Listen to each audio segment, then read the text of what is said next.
Hi friends, Nandyal Santhiram medical college and general hospital వారి ఆధ్వర్యంలో ఉచిత కంటి వైద్య శిబిరం మన నంద్యాల జిల్లాలోని కొన్ని గ్రామాల్లో ఏర్పాటు చేయడం జరిగింది. అందులో కొన్ని గ్రామాల పేర్లు ముద్దవరం, నైమాన్పురం, గుట్పల్లె, సంజామల, హెచ్ కొట్టాల, కే కొట్టాల, కాశీపురం, కొర్రపోలూరు, చిన్నరాజుపాలెం,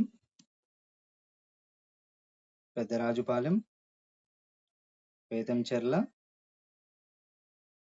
నందికొట్కూర్,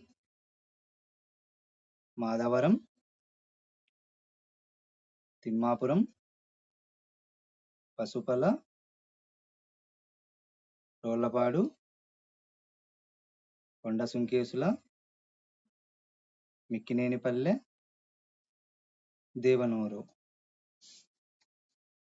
ఇలా కొన్ని గ్రామాల్లో కంటి వైద్య పరీక్షలు చేసి శుక్లాలు పొరలు ఉన్న వారికి ఆరోగ్యశ్రీ కార్డు, ఆధార్ కార్డు ద్వారా ఉచితము కంటి ఆపరేషన్ చేయబడను. కావున ఫ్రెండ్స్, మీకు తెలిసిన గ్రామాలలో కంటి వైద్య శిబిరం ఏర్పాటు చేయాలంటే వెంటనే సంప్రదించండి. ఉరుకుందప్ప, ఉద్యోగశ్రీ ఆరోగ్యశ్రీ కంటి organiser, Santhiram medical college and general hospital.